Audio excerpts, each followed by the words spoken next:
Good morning students. हमारा आज का टॉपिक है constitution why and how. Chapter 1 का ये हमारा फर्स्ट टॉपिक है, संविधान क्यों और कैसे। तो इसका एक बार ओवरव्यू कर लेते हैं। A constitution is a written set of law and fundamental principles to develop a relationship between the people and the government which comprise a number of articles about the state। एक जो संविधान है यानी कि जो हमारा भारतीय संविधान है वो कानून उसमें सब लिखित हैं, जो मौलिक अधिकार हैं, जो फंडामेंटल प्रिंसिपल हैं, मूल कर्तव्य हैं, और रिलेशन क्या है यानी कि पीपल के बीच और गवर्नमेंट के बीच, इन दोनों के बीच में क्या रिश्ता है, which comprise a number of article about the state. और यहाँ तक कि हमारे जो कंट्री है, जो इंडिया हमारा देश है, उसमें कितने स्टेट हैं, इन सब को लिखित रूप से समझाया गया है, लिखा गया है। तो हमारा जो भारतीय संविधान है वो लिखित संविधान है, एक लिखित दस्तावेज है। We need a constitution function of Indian constitution.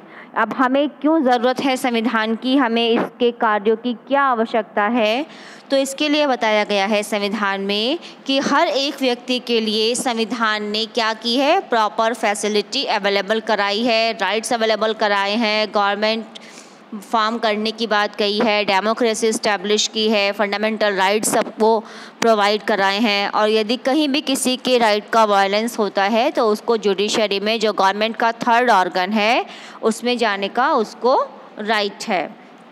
इसके अलावा यदि पीपल का, यदि आम आदमी का कोई भी फंडामेंटल ड्यूटी या राइट्स वायलेंस हो रहा हो तो इसके आगे वो अपीलेट कर सकता है।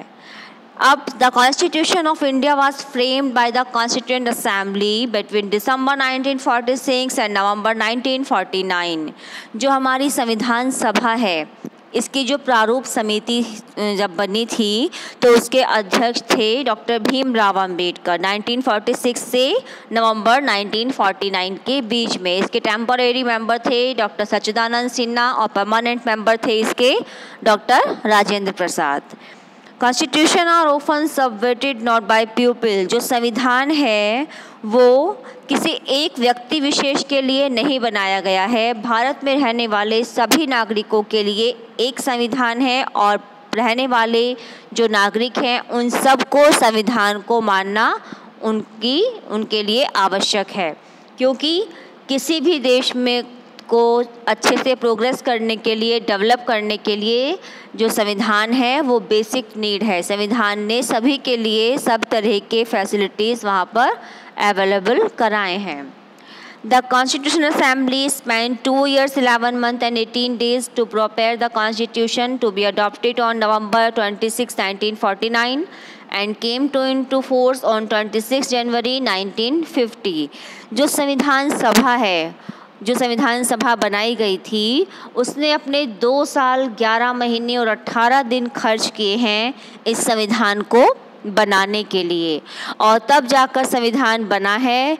हमारा संविधान बहुत ज़्यादा विस्तृत है और लचीला भी है और कहीं कहीं कठोर भी है।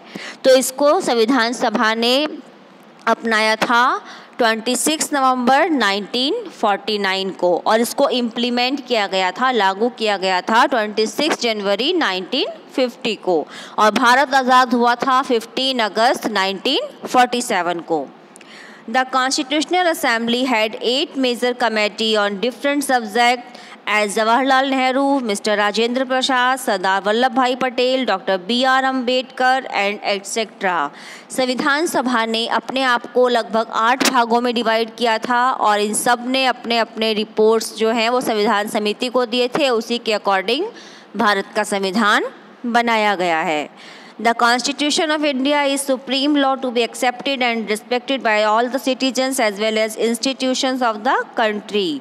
जो भारत का संविधान है वो एक तरीके से सुप्रीम लॉ है जिसको काटा नहीं जा सकता या जिसके आगे कोई भी नहीं जा सकता, और संविधान के सामने सभी लोग बराबर हैं। यानी कि भारत में रहने वाला हर वो नागरिक जो संविधान के अकॉर्डिंग चलता है और संविधान को मानता है तो उसके लिए कहीं पर भी कोई भी परेशानी नहीं है।